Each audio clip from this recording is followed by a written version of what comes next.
आपने कर्नाटका में कांग्रेस की सरकार चुनी। आप खुद बता सकते हैं कि आपके जीवन में कुछ फर्क पड़ा कि नहीं। आपकी सरकार ने आपको गारंटी दी थी और आज एक एक गारंटी पूरा करने का काम शुरू हो गया है। ನೀವು ಕಾಂಗ್ರೆಸ್ ಪಕ್ಷಕ್ಕೆ ಆಶೀರ್ವಾದ ಮಾಡಿ ವಿಧಾನಸಭೆಯಲ್ಲಿ ನಮ್ಮನ್ನ ಚುನಾಯಿಸಿದ್ರಿ.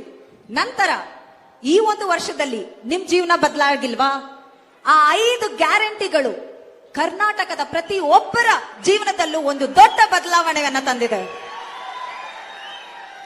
गृह लक्ष्मी योजना से 1 करोड़ से अधिक महिलाओं को हर महीने 2000 रुपए मिल रहे हैं। ಗೃಹಲಕ್ಷ್ಮಿಯಿಂದ ಕರ್ನಾಟಕದ 1 ಕೋಟಿಗೂ ಹೆಚ್ಚು ಮಹಿಳೆಯರಿಗೆ ತಿಂಗಳಿಗೆ 2000 ರೂಪಾಯಿ ಹೋಗ್ತಿದೆ.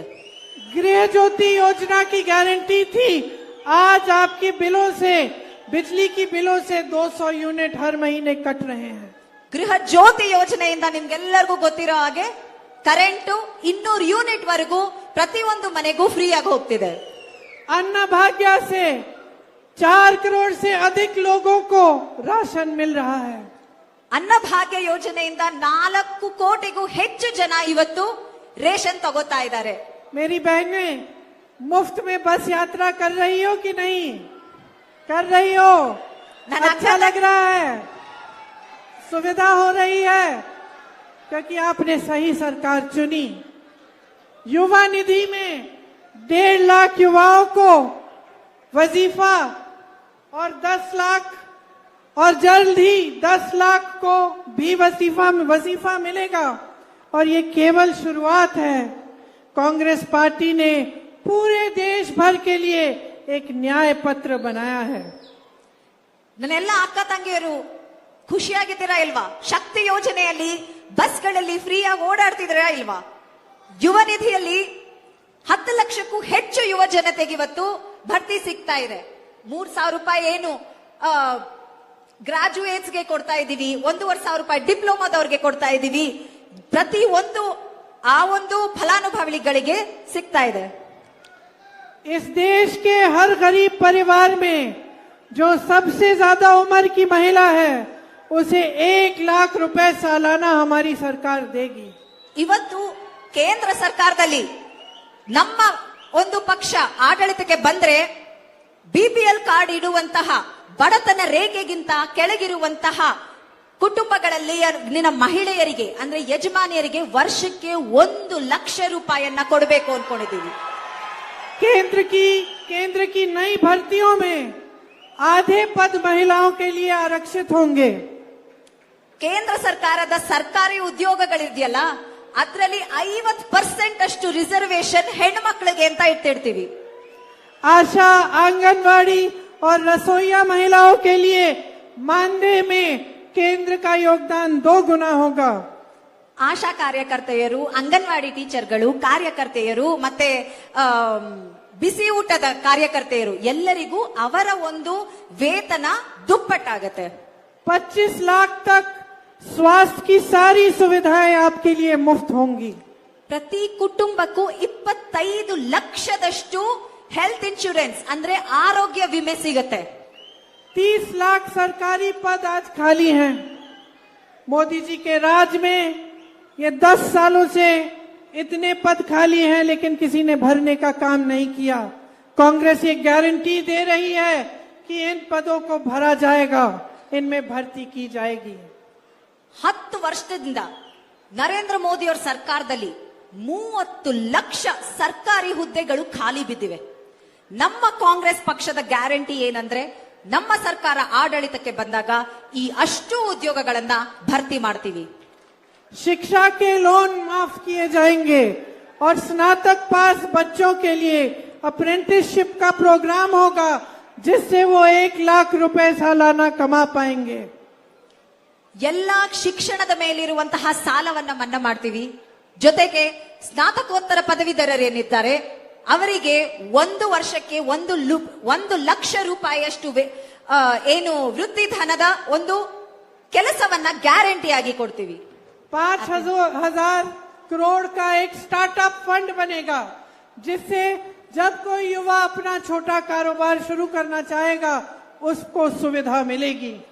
5,000 ಕೋಟಿಯಷ್ಟು ಫಂಡ್ಸ್ ನ ಸ್ಟಾರ್ಟ್ಅಪ್ ಫಂಡ್ ಅಂತ ಎತ್ತಿಡ್ತೀವಿ. ಯಾವ ಯಾವ ನಮ್ಮ ಯುವ ಜನತೆ ಒಂದು ಹೊಸ ಉದ್ಯಮವನ್ನ ಸೃಷ್ಟಿ ಮಾಡಬೇಕು, ಶುರು ಮಾಡಬೇಕು ಅಂತ ಇರ್ತಾರೆ, ಅವರಿಗೆ ಸಹಾಯಧನವಾಗಿ ಈ 5,000 ಕೋಟಿಯಷ್ಟು ಧನವನ್ನ ಅವರಿಗೋಸ್ಕರ ಎತ್ತಿಡ್ತೀವಿ. अग्निवीर जैसे स्कीम जो रोजगार के लिए और नौजवानों के लिए घातक हैं, उनको खत्म किया जाएगा और जैसे पहले सेना में भर्ती होती थी उसी तरह से की जाएगी. ಅಗ್ನಿವೀರ್ ಸ್ಕೀಮ್ ಏನ್ ತಂದಿದ್ರು ನರೇಂದ್ರ ಮೋದಿ ಅವರು, ದೇಶದಾದ್ಯಂತ ಅದರ ವಿರುದ್ಧ ಏನು ನಮ್ಮ ಯುವ ಜನತೆ ಹೋರಾಡಿದ್ರು ಅದನ್ನ ನಿಲ್ಲಿಸ್ತೀವಿ. ಈ ಹಿಂದೆ ಭಾರತೀಯ ಸೇನೆಯಲ್ಲಿ ಯಾವ ರೀತಿ ನೇಮಕಾತಿ ಆಗ್ತಿತ್ತೋ ಅದೇ ರೀತಿ ನೇಮಕಾತಿ ಮಾಡ್ತೀವಿ. देश भर में मेरे श्रमिक भाई बहनों का बहुत शोषण होता है. कांग्रेस पार्टी ये गारंटी दे रही है कि उनके स्वास्थ्य के अधिकार को कानून बनाएंगे, उसका कानूनी गारंटी होगा और जांच से इलाज तक वो इसका फायदा उठा पाएंगे. ದೇಶದ ಶ್ರಮಿಕರ ಮೇಲೆ ಹಲವಾರು ದೌರ್ಜನ್ಯಗಳು ನಡೆಯುತ್ತೆ. ಅವರ ಸ್ವಾಸ್ಥ್ಯದ ಬಗ್ಗೆ, ಅವರ ಆರೋಗ್ಯದ ಬಗ್ಗೆ ನಮಗೆ ಕಾಳಜಿ ಇದೆ. ಅದನ್ನ ಅವರ ಆರೋಗ್ಯದ ತಪಾಸಣೆಯಿಂದ ಆರೋಗ್ಯ ಸರಿ ಹೋಗೋವರೆಗೂ ಏನೇ ಕಾಯಿಲೆ ಇದ್ರು ಅದರ ಒಂದು ಜವಾಬ್ದಾರಿಯನ್ನ ಅವರ ಹಕ್ಕು ಅಂತ ನಮ್ಮ ಸರ್ಕಾರ ನೀಡುತ್ತೆ. पूरे राष्ट्र में 400 रुपए की न्यूनतम मजदूरी तय होगी और शहरों में जिस तरह से गांव में मनरेगा से 100 दिन के रोजगार की गारंटी मिलती थी, उसी तरह से शहरों में भी रोजगार की गारंटी सरकार देगी. ಈ ಒಂದು ಮನ್ರೇಗಾ ಯೋಜನೆ ಏನು ಹಳ್ಳಿಗಾಡಿನಲ್ಲಿ ಗ್ರಾಮೀಣ ಪ್ರದೇಶದಲ್ಲಿತ್ತು ಅದನ್ನ ಸಿಟಿಯಲ್ಲೂ ಮಾಡ್ತೀವಿ. 400 ರೂಪಾಯಿ ದಿನಕ್ಕೆ, ಇಷ್ಟ ದಿನ ಏನು 250 ರೂಪಾಯಿ ವೇತನ ಇತ್ತು ಅದನ್ನ 400 ರೂಪಾಯಿಗೆ ಹೆಚ್ಚಳ ಮಾಡ್ತೀವಿ. ओला, उबर, जोमैटो डिलीवरी वाले जो वर्कर्स हैं उनको सामाजिक सुरक्षा दी जाएगी. ಓಲಾ, ಊಬರ್ ಈ ರೀತಿ ಏನು ನಮ್ಮ ಯುವ ಜನತೆ ಕೆಲಸ ಮಾಡ್ತಿದ್ದಾರೆ ಈ ಕಂಪನಿಗಳಲ್ಲಿ, ಅವರಿಗೆ ಏನು ಒಂದು ಸಾಮಾಜಿಕ ಭದ್ರತೆ ಇಲ್ಲ. ಅಂಥವರಿಗೂ ಕೂಡ ಒಂದು ನೀತಿಯನ್ನ ಸೃಷ್ಟಿಸಿ ಸಾಮಾಜಿಕ ಭದ್ರತೆಯನ್ನ ಕೊಡ್ತೀವಿ.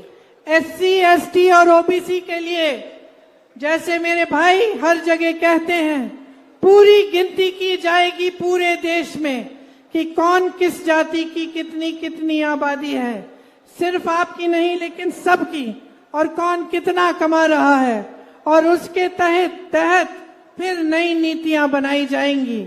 आरक्षण की सीमा 50% से बढ़ाया जाएगा और SC, ST का सब प्लान लागू किया जाएगा. SC, ST के लिए विशेष बजट जारी किया जाएगा और काडू गोला समाज को ST का दर्जा दिया जाएगा. ಜಾತಿ ಗಣತಿಯನ್ನ ಇಡೀ ದೇಶದಲ್ಲಿ ನಡೆಸ್ತೀವಿ. ಹಿಂದುಳಿದ ವರ್ಗಗಳು, ಪರಿಶಿಷ್ಟ ಪಂಗಡ, ಪರಿಶಿಷ್ಟ ಜಾತಿಯವರು, ಪ್ರತಿಯೊಂದು ಸಮುದಾಯದವರು ಎಷ್ಟು ಜನ ಇದ್ದಾರೆ, ಸಾಮಾಜಿಕವಾಗಿ, ಶೈಕ್ಷಣಿಕವಾಗಿ, ಆರ್ಥಿಕವಾಗಿ ಯಾವ ಸಮುದಾಯ ಎಷ್ಟು ಮುಂದುವರೆದಿದೆ ಅನ್ನುವಂತಹ ಒಂದು ಗಣತಿ ನಡೆಸಿ ನಮ್ಮ ನೀತಿಗಳು ಈ ಒಂದು ಗಣತಿಯ ರಿಪೋರ್ಟ್ ಪ್ರಕಾರನೇ ಮಾಡಿ ಎಲ್ಲರ ಒಂದು ಸಾಮಾಜಿಕ ನ್ಯಾಯವನ್ನ ಸ್ಥಾಪಿಸೋದಕ್ಕೆ ಅಂತ ಮಾಡ್ತೀವಿ.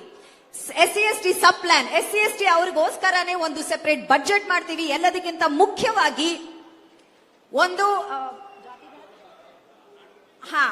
ಸಂವಿಧಾನದ ತಿದ್ದುಪಡಿ ಮಾಡಿ 50% ಗಿಂತ ಹೆಚ್ಚು ರಿಸರ್ವೇಶನ್ ನ ಚೇಂಜ್ ಮಾಡ್ತೀವಿ.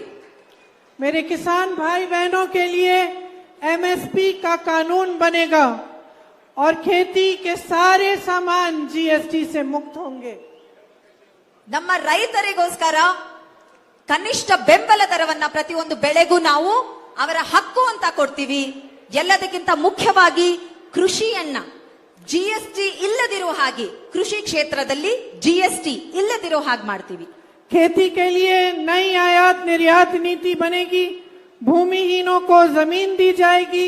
न्यूनतम मजदूरी 400 रुपए की खेती में भी होगी और एक स्थायी कृषि ऋण माफी आयोग बनेगा, जिससे जब जब आपको ऋण माफ कराना होगा आप करा पाएंगे. फसल का नुकसान, उसका जो भुगतान है आज आपको नहीं मिलता, आपको 30 दिन के अंदर अंदर जब आपके फसल का नुकसान होगा तो 30 दिन के अंदर अंदर पूरा भुगतान किया जाएगा. ಕೃಷಿಗಾಗಿ ಹೊಸ ನೀತಿ ಮಾಡ್ತೀವಿ.